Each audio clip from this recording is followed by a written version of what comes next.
Hey everyone, this is Teri Anderson, and you're on the podcast Digging Through Dominoes. And in this podcast, what we do is dig through the dominoes of our lives, see how those were played for us, and kind of see which ones we need to draw to change the game and have a brighter future. Today, I've got an awesome guest with you that I have known since childhood. This is Sharon. We went to elementary school, junior high school. What high school did you go to? I ended up we moved to Plano. Oh, okay. Thanks for having me. I appreciate it. Yes, I'm so happy to have you here. Knowing you for so long, it's so crazy. And then I flew back to Texas one time and you and I had lunch and we hadn't seen each other in years since we were school kids. Yeah, years. And that says a lot. Because people that I knew recently, to have someone that I hadn't seen for so long come to see me, it meant a lot. Oh, thank you. So, thank you. But today we're going to talk about Sharon, a little bit about her, and then we're going to lead into some things that are happening with her daughter and the frustrations so many of us parents have faced trying to get our kids the help they need and the help they deserve. So Sharon, what's your backstory? I know some of it, but I don't know how much of it. It's interesting because knowing each other like we didn't really know each other's private life. I knew only one part of yours. Yeah. And when I was 12, I had lost my father in a very crazy freak car accident. But the thing of it is as bad as this sounds, it was a relief. My father was very abusive, physically, verbally, and mentally. I had seen him knock my mother upside the head and she, fall to the ground. He would chase us in the dark with his gun and lock us out of the house.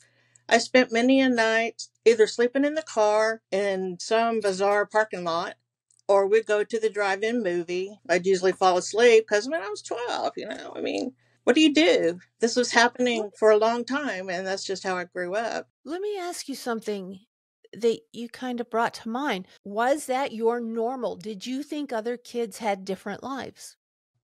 That's kind of bizarre because I really didn't know what to think. To be honest, I thought it was normal to live in such chaos that you were called names. Right. And it's funny because my friends, I wasn't really allowed to have friends over when my father was still living because my mother was afraid. She didn't know what he was going to do. People just thought I lived in a strict household, which, yes, my mother is strict, but that wasn't the reason that they could be there. But he would throw beer bottles at me. He pointed a gun at me one time and called me some names at that age. I didn't know what they meant. He put me in a situation where I was sexually molested and then asked me the next morning, do you know what rape means? And I'm like, no.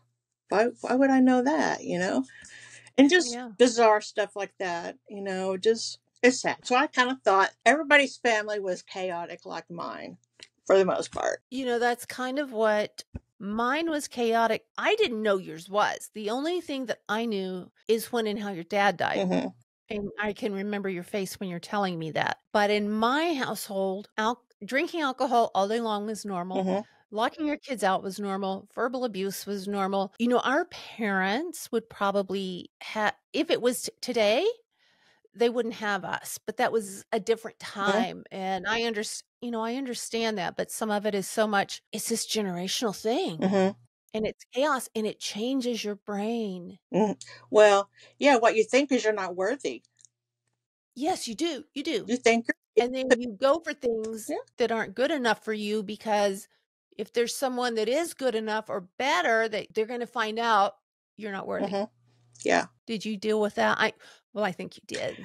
Yeah. The man I married the first time, he was literally my father. He was 7 years older than me. And come to find out, which you'll hear when I talk about my daughter, he was an alcoholic. He was a narcissistic. He was controlling. He was verbally, physically, and mentally abusive. Me, I'm a very caring, giving person. If someone was to walk up to me and say, can I have your shirt? I'd probably give it to them and not really ask any questions. So I was thinking, all he needs is love. Love will fix everything. Well, no. It doesn't. Love's not enough. We were married 7 years. I had my first child with them within a year and a half of being married. And the red flags were already there, unfortunately. And I just thought, no, I just need to work harder. It's me. I'm the one that's got all the problems. I'm not doing things right. I'm not skinny enough. I'm not this, that, and blah, blah, blah. Then I had my second child.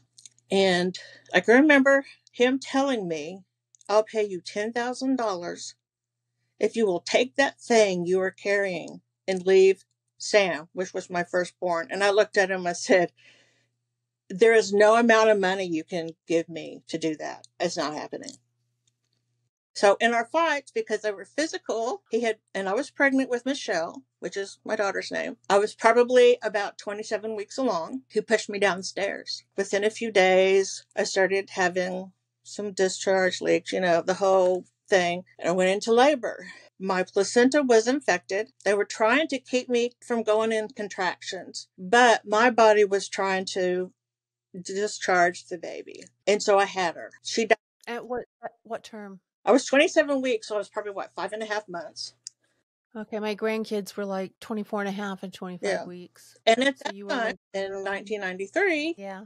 They tell you, we don't know. Well, she died 3 times before they even got her to Children's Hospital of Orange County, which is known as CHOC, because we were in California at the time. I was having to stay back at the hospital I had her at, and they were shooting me full of antibiotics because I like to die from all that infection inside.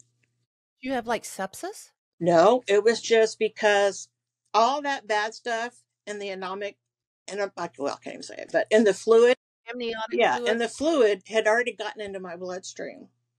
I was showing signs in my heart, and they were worried about me because I had 105 fever and was bleeding when I delivered her. So she's over at the Children's Hospital, and I'm just kind of left there. When you're in the maternity ward, you hear people's babies crying, and you're just kind of freaking out. But anyway, let me put one thing in real quick. How long was she separated from you, her mother? From me? I didn't get to touch her till she was 6 weeks old.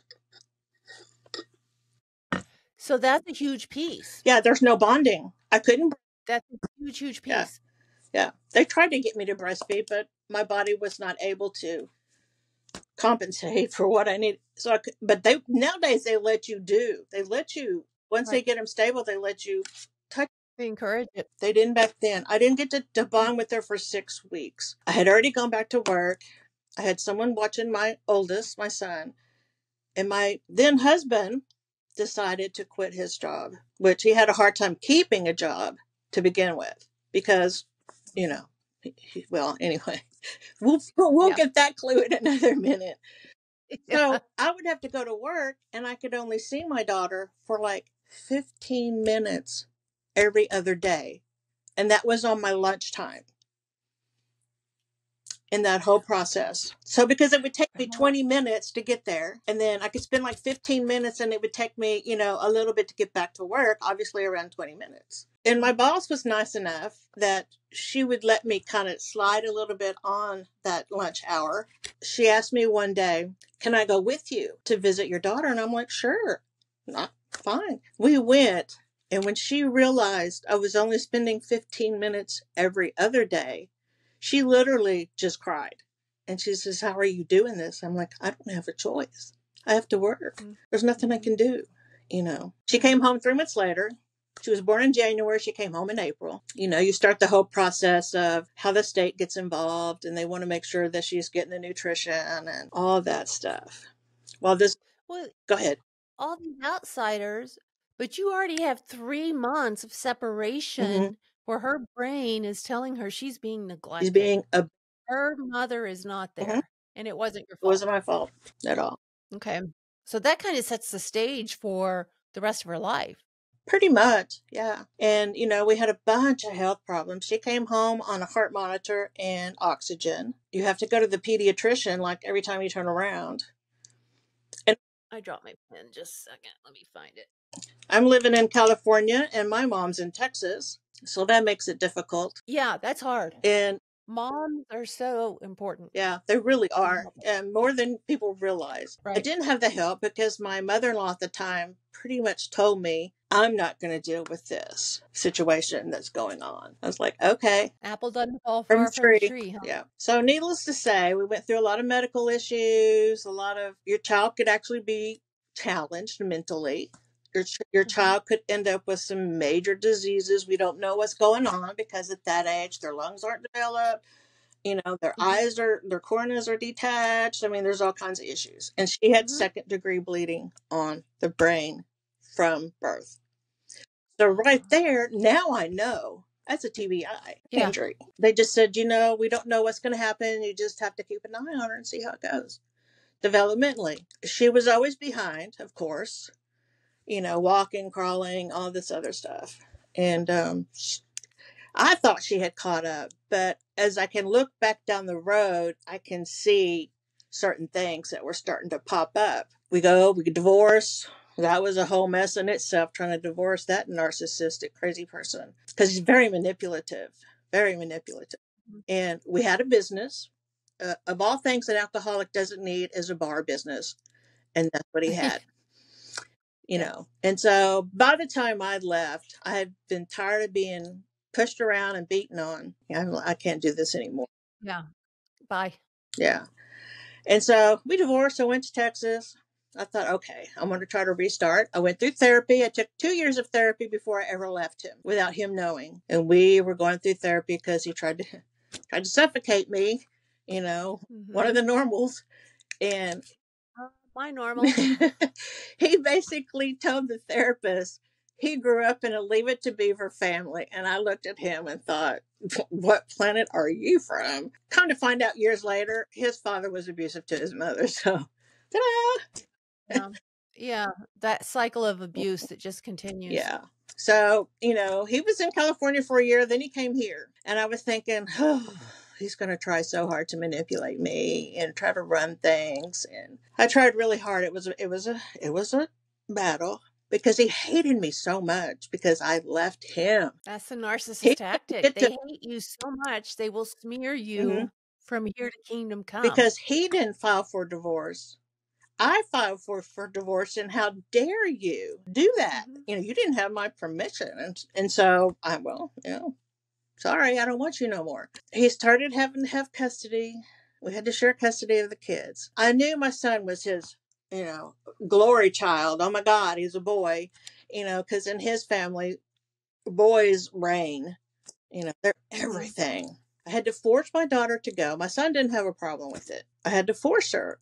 She came home one day. She had bruises on the back of her legs that were the width of a belt buckle and a belt. And let me tell you, I'm a mama bear through and through. Yeah. I called CPS. Good. I said, look, there's something going on here. They took a look and Michelle wouldn't talk.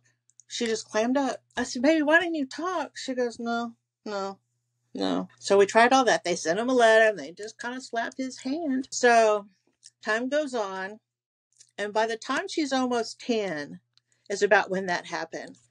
And I told their dad, you may get to see Sam, which is my son. I said, but Michelle, you will never see again. You left a mark on that child that you should have never left. And I said, I'm not. You can throw me in court. You can throw me in a dungeon. You're not seeing my child. When she turned 18, she finally told me he had sexually molested her, not just orally, but full Yeah. on. Yeah. I looked at her and I just started bawling. And she goes, why are you upset? Why didn't you come to me sooner? He said he would kill you, Mama. And I said, baby, no, he wouldn't have. So we tried to put her back in therapy. She wouldn't talk. She wouldn't really talk about it because she would just sit and cry. And I know how that Mm-hmm. feels because I did that in therapy trying to get over my father and what had took place. She finally finished high school and her behavior started really changing for the worst.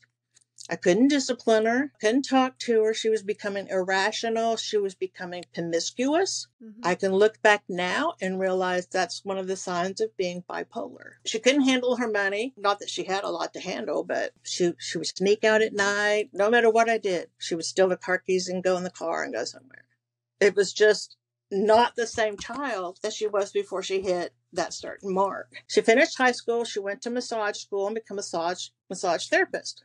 Very good at what she did. She did it for about 5 or 6, 7 years. And then she was dating this gentleman. Well, I'm going to be nice and call him a gentleman. I could see.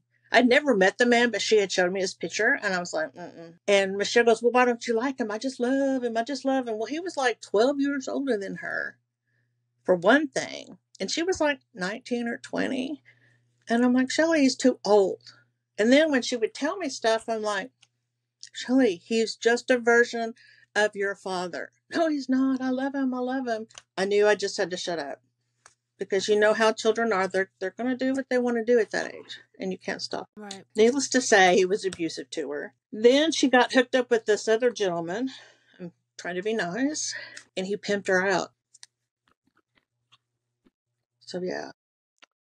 And then something clicked. I don't know which trauma situation clicked, but she had broken her wrist and couldn't work at that time. And I don't know what clicked, but she went into what I was told a hypermania. She was literally thought she was God, basically, because her roommate at the time called me and said, you need to come. There's something wrong with Shelley. I said, he goes, I don't know how to handle it. And so I came. She was unclothed on the floor, and the police were there with guns on her because they didn't know what was happening.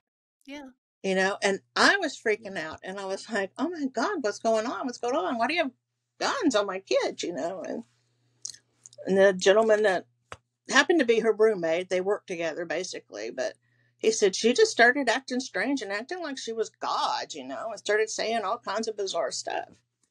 They took her to Green Oaks in Dallas, which is her first visit at a mental institution. And we were assigned a psychiatrist, you know, got her own medication, and they were doing evaluations. Well, they said she is bipolar 1. I'm like, and that means what? Means what? You know? And, you know, they said, well, it basically means that her chemicals are not balancing and stuff. So I tried to go through all of her birth history, you know, talking to the psychiatrist, and we got her on meds. As I know now, most people that are bipolar, they don't want to take their meds once they start feeling fairly what we would call normal, whatever normal is, but being able to kind of function. And then she ended up having to live with us, and I was living in Hearst at that time. We went through another bout of another institution because we weren't going to take our meds, and we just had a complete meltdown. Then we get diagnosed with not only bipolar 1, because now she's starting to talk to these people a little more and opening up, because I'm like, if you don't tell them what's been going on, they can't help you. So she starts talking a little bit more about her personal life. They give her a list of being anxiety. We have the anxiety, the depression, the manic and mania stages of bipolar. And we have, well, we didn't get diagnosed with complex PTSD until just a few years ago. And so we have all of this going on. Well, we moved to our house in Fort Worth, Crowley area, and we're moving around because of my husband's jobs. That he does contracts. And so we're living there.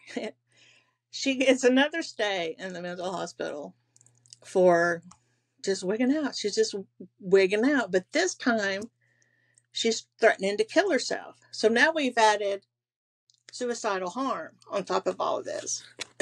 And believe me, the ambulance EMT people got to know us on a first name basis when we lived in Fort Worth. They were there so much because I couldn't keep her on her meds, or her medicines weren't right. You know, they were, you know how they play the game of, let's try this, take this away, let's add this, let's do this. Too well. Yeah. Well, you know, unfortunately, the patient suffers from that because they're not getting what they really need. So this is about the 4th psychiatrist I have dealt with at this time. And we're through JPS, which is John Peter Smith Hospital, which is the county hospital, because she's no longer working because she keeps getting fired and going to different locations with her job that's under the same branch. But because she has her meltdowns and she has her little stress, because then she would start having seizures because she was so stressed. So They were telling us, well, they're not real seizures. No, seizure is a seizure. I don't care whether it's epileptic or if it's caused from stress. It still does the same thing to your body. So, of course, she ended up not working. We tried filing for disability because I was reaching out to social workers at that point. What can I do? Because the hospitals and JPS, they have like a holding area that they can put you in for 2 to 3 days before they determine if they want to send you to an actual mental behavior hospital. Unfortunately, and Fort Worth is a very large city. Most of their beds are taken by either the homeless that have mental issues, or you have the people that are on the really bad drugs that are having their freakouts that they have. And so it's hard to get a bed in there, and they would send her home. I know there was one time she went in there and the doctors took her off everything. And I'm like, what? Why did you take her off everything? That's seizure inducing. Yeah. And so, of course that made us have to go back again, and then they readmit stuff. And then they sent her to therapy through JPS. And this is what I think is so stupid. But you only can have 8 sessions. Honey, she needs more than 8 sessions. We're talking about a lifetime of trauma here. And you only want, I'd have to have more than 8 sessions. Was that because it was county funded? Yep.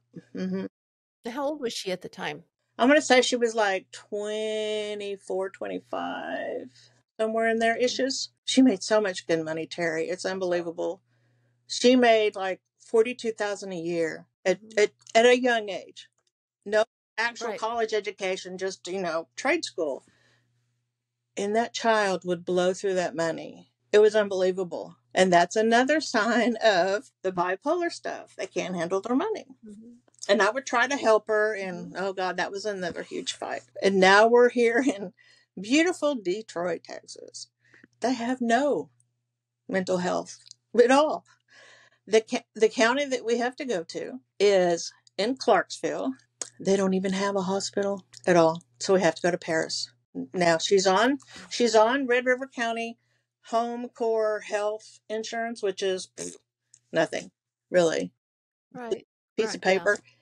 So, of course, we have another episode of mania. We had gone 8 nights basically without maybe an hour's worth of sleep. And when you're sleep deprived, your mind goes wacky. She starts seeing people. She starts hearing voices. She's, and she'd been doing that before, having those episodes, but not as bad as this was. We go to the ER. They can't help her. They can't. Can or wouldn't? Well, I'm trying to be nice. I'm going to say can't, but more than likely they wouldn't, because no one's going to take that insurance. And the closest mental institution that you have in our area is a 2-hour drive from us. It would either be Terrell, Texas, Greenville, Texas, Atlanta, Texas, which is down there by Texarkana, I think. And I don't remember the other one, but I didn't care. It could have been 4 hours away. I knew she needed something adjusted. She needed something. And what she needed was something to put her to sleep for a good 24 hours, which is what her brain was needing at that point. So we went home. I had her call her psychiatrist. Her psychiatrist had taken her off her sleep meds and her antidepressants. And she said, okay, I want you to take 300 milligrams of your sleep meds just to go to sleep for right now. And that's a lot. She was only what time? Do you remember what it was? Was it like trazodone? And she was taking 150. And I looked at her and I said, are you sure? That's a lot. That's a lot. We took them. That child slept for 2 days. 2 days.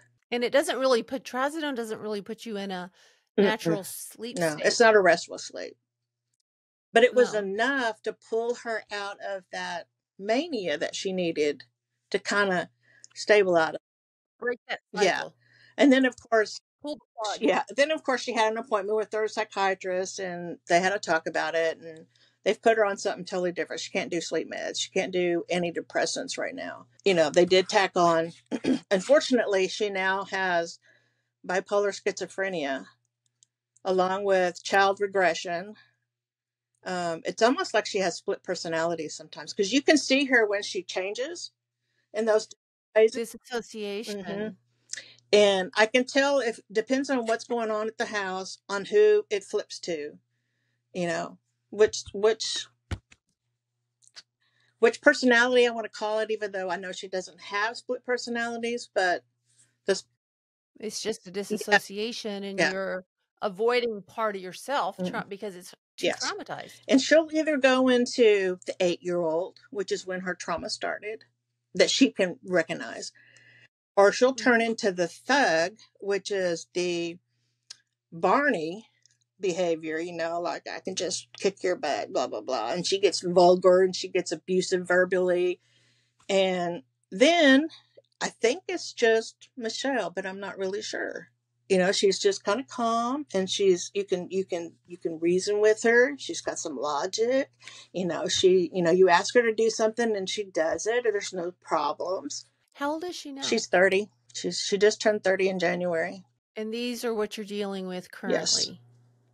And the sad part is, it took my present husband a long time to realize there really is a problem, and she's not just a brat. Sometimes she is a brat, but I mean, that's not actually, she's not being a brat and wanting attention. She's really got a problem. There are things that are uncontrollable. Yeah. And of course, I have a younger sister, and I have my mom that's still alive, and my stepdad. My mom, because my daughter does smoke weed, who doesn't? But it helps. I mean, it really helps her in some ways. You can help people. It like calms her down and helps her sleep. I know that sounds bizarre. I'm not a smoker, but I'm not a drinker. But if it helps her, and I realize it's not legal in the state of Texas, so please, nobody come down on my head for this. But if it helps, I'm like, yeah, go ahead. Don't be crazy about it. Right. But my mom and sister, because she smokes weed, thinks that she also does crack and heroin and smack and whatever else is out there. But she doesn't. So they think of her as a bad person. And that, so there's the reason, all kinds of stigma going on. And the reason she behaves like this is because she smokes weed. And I have sent my family, if I've sent them one article on it, I've sent them 1,000 articles on it. So my mom and dad were over here Easter, and I don't know what we were doing, but I could see Michelle was fixing to go into one of those regressions. And all of us. But hold on one second. For all of you that aren't Texan. Oh, no.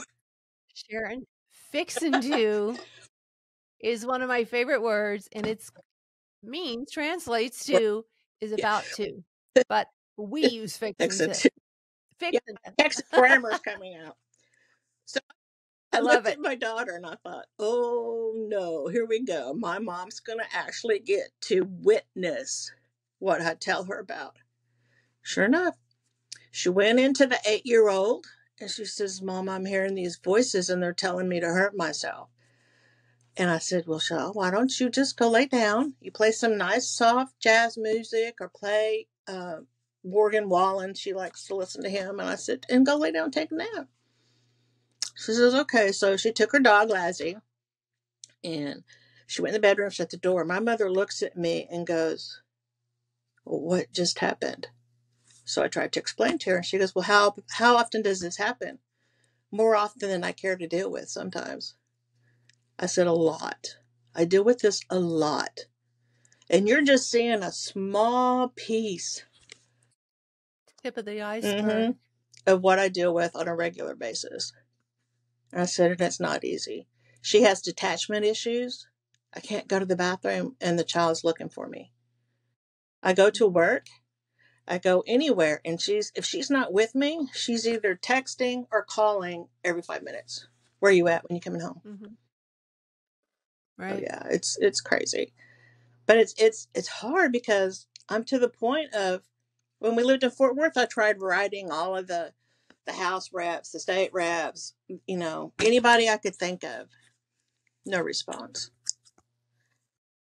That's not going to help their political career. So when I did it again, and I sent a story well, it was 3 pages. I would like to call it a novel, but it's not. From the time this child entered this world until now. We'll see what happens. I don't know if they'll respond, but I sent it to Social Security in Austin, which is where everything is for us.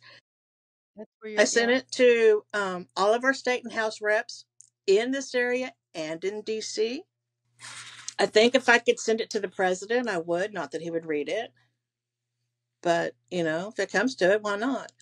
And I have even thought about sending something to the hospital saying, I know my daughter cannot be the only individual that has mental issues, and you guys need something to help them watch the medication or something. I don't know.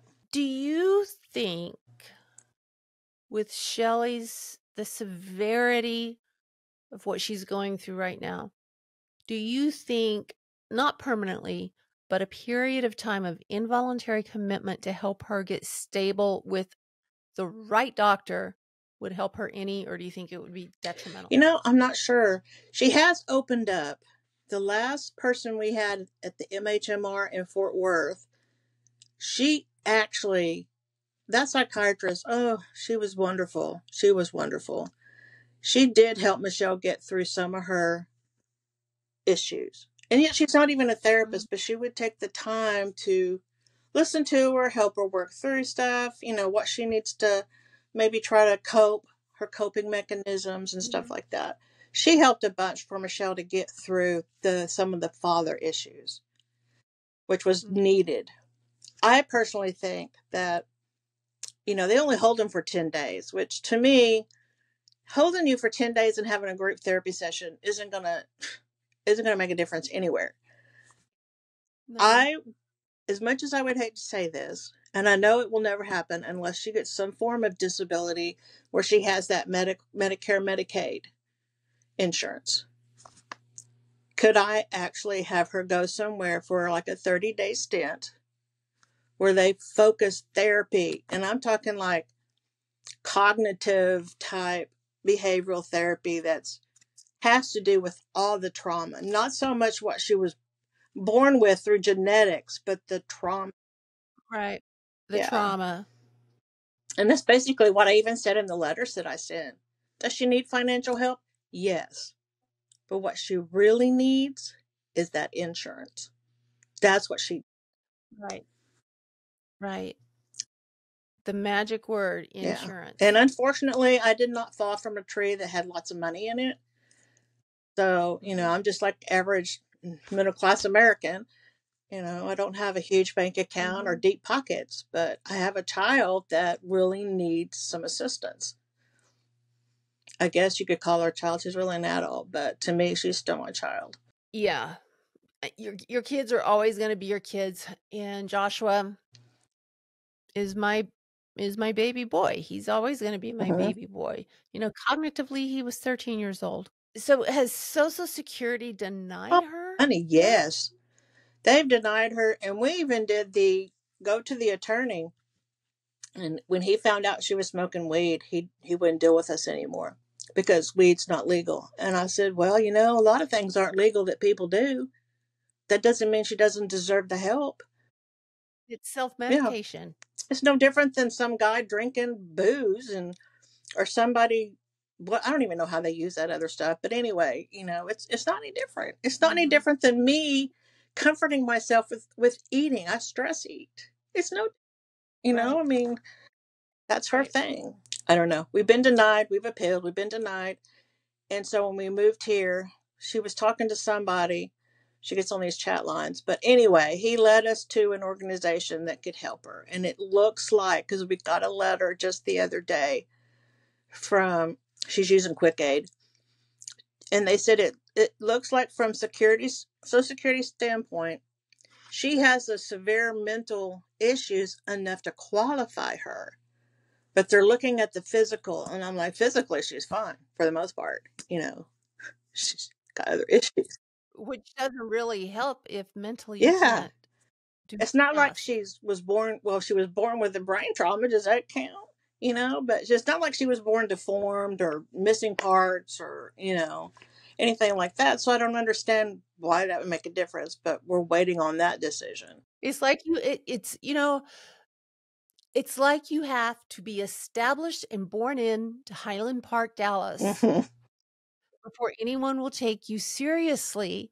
And for you listeners or viewers that don't know Highland Park, Dallas, it's a very, very exclusive, very wealthy part of Dallas. And if you don't have the money to grease some hands in Yeah. Nope. Texas, nothing's going to happen. And it's like here, the only reason I was hospitalized, I had insurance. Here, my son tries to get hospitalized. All the times I'm looking at him going in asking for They wouldn't help, do it. he's out in a few Hmm. hours. In no better situation than what he was when he stepped in there, And sometimes worse. other than the fact that he was out of the bad weather or they actually maybe fed him. That's it. Yeah. So let me ask you, how are you coping with this? How are you taking care of yourself Not through? well. I will tell you that. Yeah. Not well. Because my husband and I still do his business once every 10 days. We still go to Fort Worth. And I worry, what is she going to finally, is she going to actually give in to those voices? I am on antidepressants. I'm on 160 milligrams a day of Cymbalta for whatever that's worth. And of course, I'm diabetic, which doesn't help being stressed out because then I tend to eat things I really shouldn't. I think I have numbed everything in my body but love. Do you cry? Yes. And I pray, I cry, I beg. I don't barter, but I do. Mhm. I don't I quit crying, and it's only rarely that I cry because I'm numb. I'm numb. I don't if I start crying, it's gonna bring up Everything. 61 years of everything Hmm. else. Yeah. So I don't cry. I won't watch movies if a dog's gonna Oh, get I can't hurt. watch those commercials. I just start bawling. Yeah. Can't do it. But I know I don't take care of myself, which is important. But at the same time, it's very difficult to do when you're trying to live a normal, whatever normal is, life. You got to pay your bill. You got to do Well, this. You got to do that. if you don't watch after Who Michelle, is? Hmm. who is? How's her relationship with her brother? It's funny because the ex actually took him back to California when he was 15. And he had started living with his dad at 13. And at 13, there's nothing you can do, at least in the state of Texas. Mhm. I don't know about Right. anywhere else. So I tried not to buck it. I thought, I'm not going to be one of those moms that, throw a 2-year-old tantrum about it. But when I got a call one day from Sam saying, Mom, I don't ever want you to call or talk to me again. And we've moved to California because his mother was having she was needing to go into a nursing home. And on the phone, I said, but your dad doesn't have legal custody of you. Don't do anything about it, Mom. Don't call. Don't, blah, blah, blah. And he hung up on me. My world was already topsy-turvy before all the stuff started happening with my daughter. So I was already Mhm. fit to be tied. And I did not see my son until he was in college. I saw him when he was a junior in college. And then I went to see him graduate college. And then he moved back to Texas in 2019. And I thought, oh my God, that's going to make everything so much better. No, it doesn't. Because he didn't understand about Michelle either. And I had tried to Mhm. fair warn him about what was going on. And he says, oh, Mom, oh, it's not like that. When he actually experienced some of those things before he moved out on his own, he was floored. And they would fight like cats and dogs, like they did when they were young. And then now that he's moved out on his own, they have a very tight bond. But I don't think he could handle, if something happened to me, he could not handle Michelle living with him because my son has his Mhm. own issues dealing with the abuse he got from Mhm. his father. Mhm. And that's more stress on you wondering Mm-hmm. what does Michelle's future look Mm-hmm. like and how badly is our Oh, country not only in the state of Oregon, which I thought was atrocious, but my gosh, I thought Texas, Mm, and it's from what you're saying, it's it's not any worse. better. And it's really sad because I know your son was homeless, and it's one thing for your son to be homeless, which I know bad stuff. It doesn't really out there in that Mhm. cruel world. Mhm. But you think about your daughter being homeless, the worst of the worst images come to your mind. Right. And I And just they're don't true. know if I could. I would probably be one of those dead people that hang around watching out over my kid, you know. Right. You know, I wish I had known before Joshua turned 18. You know, a lot of his things hadn't manifested at that time, but to get him on developmental disability at that before he turned 18, and I didn't because a lot of these didn't manifest until he was older, but that would have given him a chance of being placed somewhere. Mm-hmm. You know, that's one thing that helped tied me to Oregon was Joshua. How can I leave Oregon knowing my son is on the street? Mm-hmm. Couldn't do it. That was one of the first thoughts I had when I found out he died is I can leave the state now, which I haven't, but I'd like to. But my gosh, so the system is failing everywhere. Yes. And And it's not just destroying mm-mm, Michelle. it's destroying millions of people. Yeah. And your family. Mm-hmm. Yeah. Because when you do reach out for help, they look at you like you're crazy. I can't help you. I don't know what to tell you. No one's going to listen. It won't help that you write the board of the medical directors. No one cares. But I bet if my last name was Trump or Bush or any of those, they would listen to me because I would have money. And all I would have to do is buy a wing of a hospital somewhere. Mhm. And there wouldn't be a problem. My child could get all the help they needed. But I don't have that. You know, one of the problems I have here in Oregon, and I totally agree with what you're saying, that's how I feel as well, is they want to address addiction and homelessness. Okay. In my situation, and a lot of the people that I've known, addictions, homelessness has a root cause. The common root cause is mental Mm-hmm. health issues. But they want to give people with mental health issues autonomy, Mm-hmm. or it's too hard for them to take on, and they want to address these other issues. Okay, you're going to get somebody off of in Oregon where everything is legal, meth. They have this thing called Trank now, which is horse Mm-hmm. tranquilizers in the fentanyl, and it's kind of like making people zombies.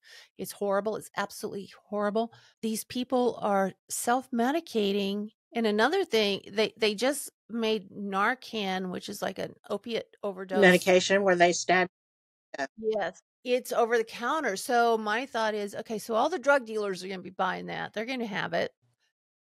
They're going to OD their clients just to make Right. another To get sale. that little, Nothing makes I don't sense. know. I don't know. Is Michelle capable of helping in her own defense?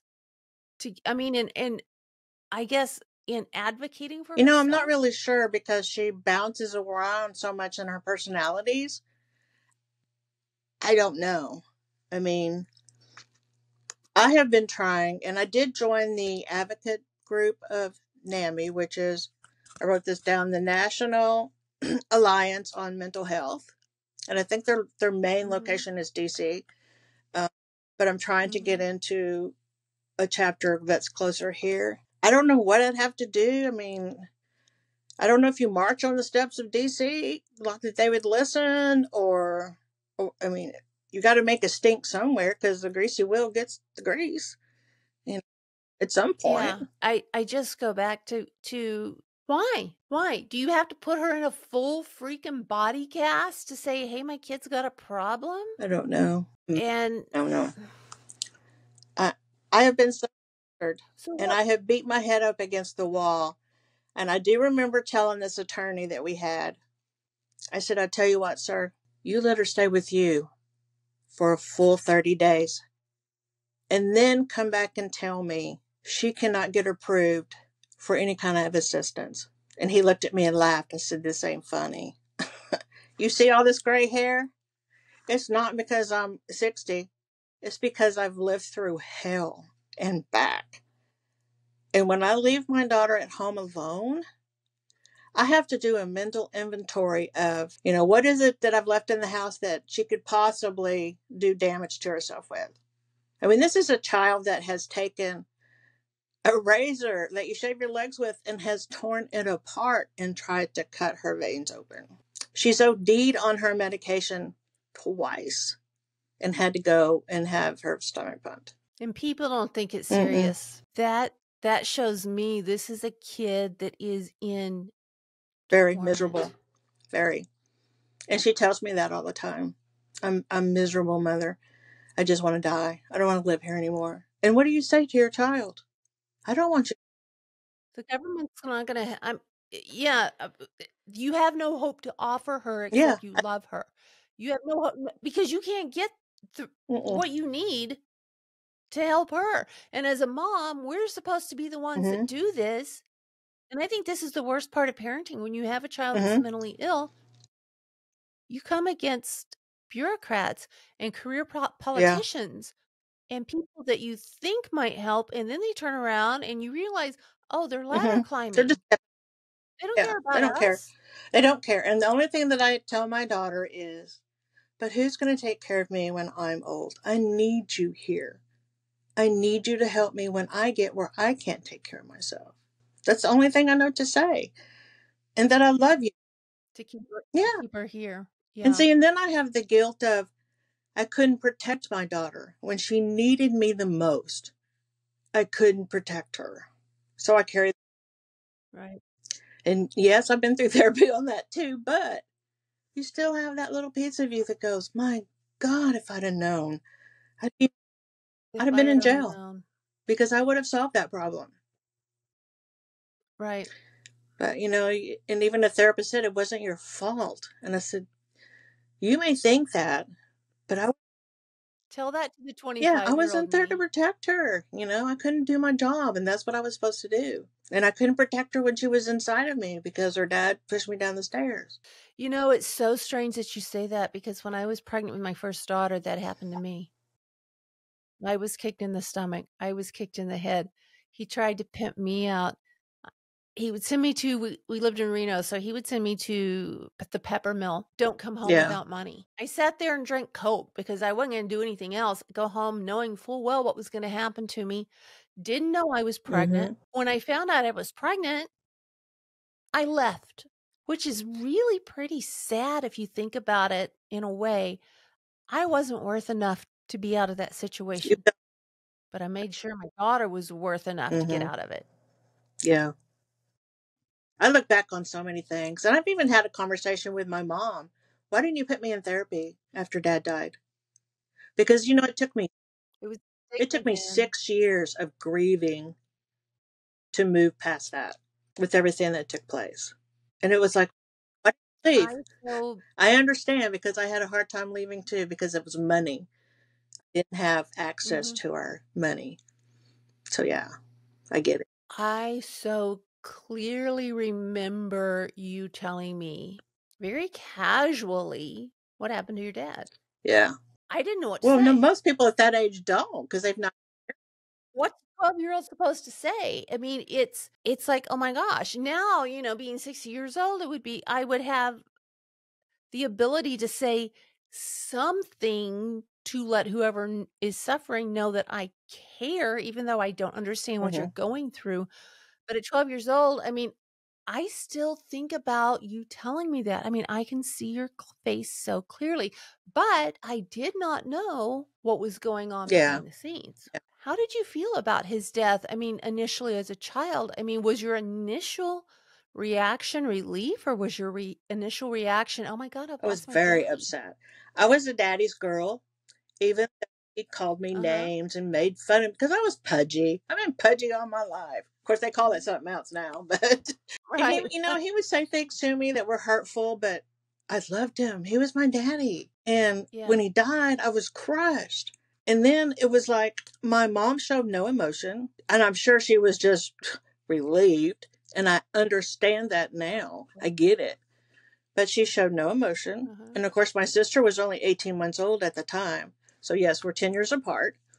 It was a oops, I think. I don't think she knew how to feel. She couldn't No, it's okay. show joy. Does that, I Right. mean, take a little happy day. Right. No more reviews.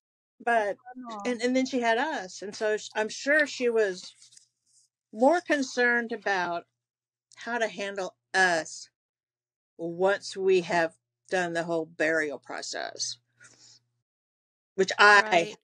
What she was gonna do, how she was gonna survive, how she was gonna bring you guys hmm up. So I'm sure she was concerned about that. Now, was your dad's dad an accident, or do you think it was Well, purposeful? I really don't know. We were told it was an accident. My mom had told him after 13 years of marriage she wanted a divorce, and he didn't take that well.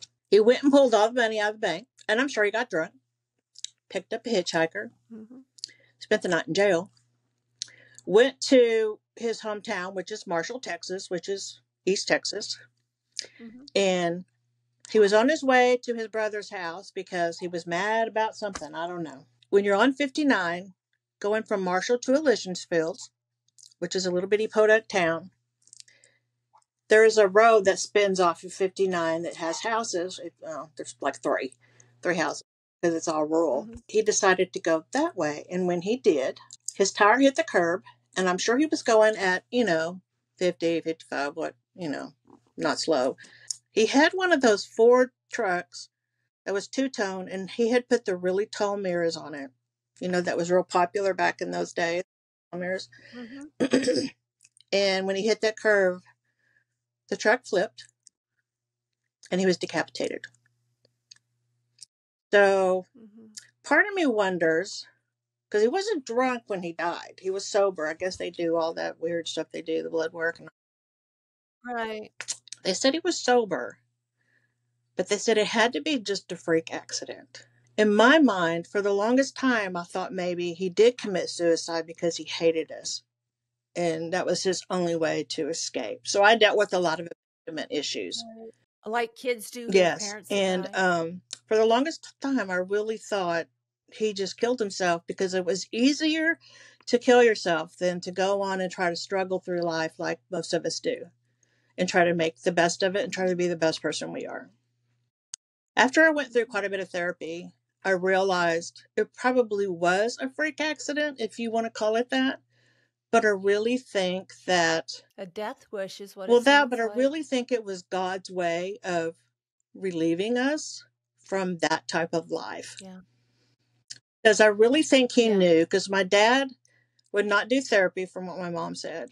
And he thought, nothing was ever his fault, which we all know how that works. I really think it was Yeah, God's way of we do. intervening to make sure that my sister and I survived. And whatever our purpose is in life, that's what we were going to be able to do. How is your sister Actually, doing now? she's good. I mean, she's had two Right. battles of cancer, one with breast and one with rectal. She lost her second husband to cancer, which was her daughter's father. My niece is now 18, but I think my sister deals with things differently than I do because she did not know our father. I mean, at 18 months, how much she remembers what beer he drank. And she can vaguely remember him watching wrestling, and she likes wrestling. But to know and experience what I did, she doesn't. Her issues are abandonment, and she cannot be in the house by herself. She has to have someone. Or either it's dating someone or whatever. She cannot be alone. So yeah, she has a hard time with that. And I know that you can still be scarred and not physically experience the stuff that I did. Yeah, and then there's also the things that can happen before you're verbal and before you retain solid memories. You've got those somatic memories. Yeah, so who knows in the womb what she experienced with all the argument and abuse physically that took place, Right. Wow. So yeah. And she's been asking me a lot of questions, and I've been trying to help her fill in That's some. hard. That's hard to It's very hard. rehash. And I've broke down a few times, and she asked me one day, was I planned? And I said, no. My mom didn't, she'd given up on having another child. I said, because how can you make love to someone that treats you so horribly? That I'm afraid more than likely what happened was a forced situation. And then she started crying, and I said, I feel bad that I've said that, but you wanted to know, and that's what I think, because you can't go to mom and ask these questions because she just shuts up and she gets mad. She won't talk about it. She's She's still traumatized bitter, and herself. she's 80 years old. She's very bitter about it. She doesn't like us asking questions or talking about that side of the family, which we don't really know very well because we were not brought up with them. I try to help her as much as I can, and I see her going through some of the stuff I went through at 50, where you're angry. It's like all of a sudden something hits you and you're just ticked off, and I'm like, Gwen, you've got to let some of that go. Go talk to someone. I mean, it helps. It does. But sometimes you have to know what you're talking about or have an inkling. It took me years and years and years before I would even consider speaking about my childhood with my therapist. Yeah. Every time I would cry, and I couldn't get anything out because it hurt so bad. Yeah. It hurt so bad. And even with my ex, the stuff that he put me through, I had a very hard time. And then I had a therapist tell me, if you talk about it, write about it, journal, because it makes a big difference because you're getting it out. You're getting it out. And I finally was able to talk about it and deal with it. And, I just had to learn to forgive myself and forgive them.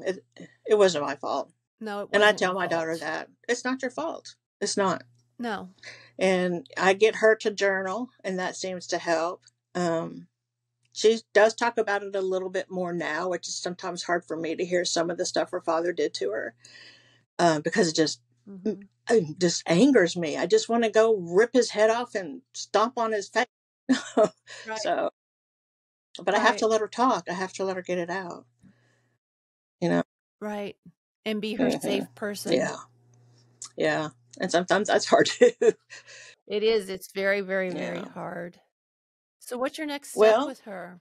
Do you have a next step? I mean, hooking up with Nami. I've written the letters to everybody but the president and God, I think. We're going to see, because I'm not going to stop. They deny her, I'm going to be right back in their face. Right. That I just got to keep fighting. I don't care who it's with. If it's Social Security, if it's, the hospitals or whatever. I'll find something. I'll find a way to get something that she needs. Thing is, you have to, with these people, a lot of times, what I found out, you've said so many things that I've done and that I've said. And I'll circle back to that, but one of the things, you have to find someone that is willing to see her as a human. And now, you said something earlier about when you told the doctor, you take her home with you. I would tell doctors that. Would you take him home? Let him stay with you down the hall from your wife and daughters? They just walked out of the room. Because I don't want to deal with it. No. And I know when we were in the Paris ER with this, I asked that lady, do you have children? Yes, ma'am. Do any of them have mental illness? No, ma'am, but my sister's daughter was, and she died a couple of years ago. But the way she said it was like, oh my God, then you really don't understand. Because even if it was my niece or my nephew, I would still feel so much compassion. I would have not have said it to someone like it was just they were a piece of bologna on some bread or something, just right. I don't know. I don't think they want to see, because there's so many people that have mental illness, some worse than others. Woman that her podcast her episode is aired. She said, nobody wins the trauma Olympics. It's all relative. It's still trauma. It's still trauma, and how we can deal with it. And it's infuriating that no one cares. What they care about is making electric cars. Yeah. That are just going to the electric car graveyard in And what's Alaska. funny about that in the state of Texas, we are not on the big grid. So, yeah. Mm-hmm. And you want to demand everybody to have electric cars. You can't even keep us power on in the worst storms we have, you know? Isn't that crazy? Why are Right. you worried about that when you should be worrying about something else? Mm, Like humans that might be able to fix something if you would help them help yeah. themselves and help the moms. Sorry. So in oh, it's I'm like, okay. It's okay.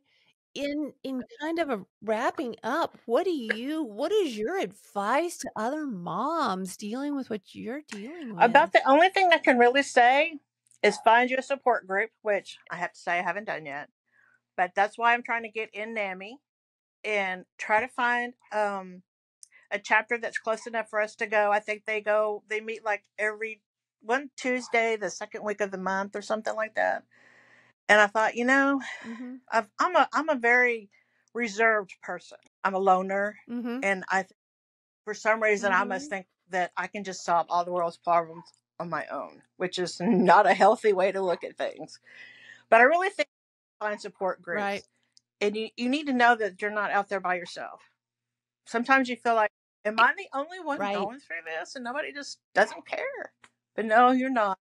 You're not by Right. yourself. It's just those people that are going through it are probably just like me. They're reserved and they don't know what to do. Right. And that's the biggest thing. Where do I go? What do I start? Who do I start with first? Mhm. I have to say that I started with getting her therapy as much as I could, reading, researching, getting as much knowledge as I could on this topic to try to understand what's going on with her. Just try to find as much as you can do. Give her a journal, make her journal, try to get her to talk about it, get it out of her system, because that will help you heal on certain things. Unfortunately, you're Right. just born with some of that, and you just have to hope you have the right medication. But on trauma, the childhood trauma Right. that she went through, if she can journal and get it out, that's going to help. Right. Art therapy. Yeah, art therapy and Because I have journaling gotten and her all kinds of those um, coloring things for adults where you just sit and color. And I've tried to get her to do right. crafts. She's not a crafty individual, so she didn't take that after me. But I tried to keep her focused on not dwelling on it. Because when you tend to, I see Mhm. her isolate herself, and I'm like, you cannot do that. You have to not think about it all the Mhm. time. That just makes it worse. Because then you Mhm. start spiraling Mhm. down a rabbit hole, and then you can't get out. Right. Wow. Well, Oh, you're thank welcome. you. Thank you so much. And I really hope that you can keep me I know you'll keep me in the loop of Hmm. what's happening. And if you have a breakthrough, let me know and come on here. And for my viewers and listeners, if you have any suggestions for Sharon and her daughter, anywhere to turn, please put it in the comments. Let us know if you can have thought of something that we have skipped over. It's very much needed, not only for the But for two of anybody else us, that's listening, for everyone that's listening, because we're hmm not alone. And, one of the things Saskia in my last episode said was, it's going to take a grassroots movements hmm of moms. we're going to have to stand together. Kind of like, oh, I don't know, was when Michael Jackson did that "We Are the World" song, sort of, and you see where Yeah. everybody's holding hands and they're all around. We're going to have to do that. Yeah.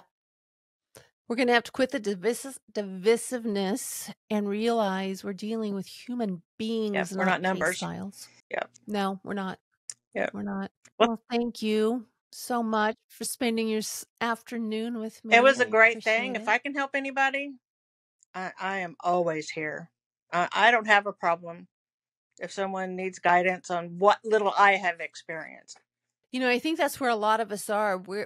I'll get phone calls and I'm like, well, what I have to tell you, you're not going to really Yeah. like, but you're Yeah. not alone. And that makes the biggest difference. I was alone with Joshua. You are alone with Michelle. These other parents, you guys, you're not alone. You have parents and kids dealing with the very same thing that you're Yes. dealing with. Yes.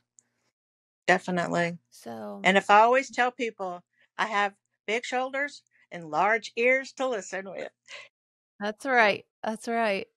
Well, Thank you. thank you so much. Let's just keep in touch and plan on doing this again when you've got something you want to talk about and or you have a breakthrough I or sure will. And I whatever. thank you for this. This has been, it really is. It makes me feel good. Oh, good. It does me too because it's like someone is I'm listening to you and I'm hearing Hmm. my story Yeah.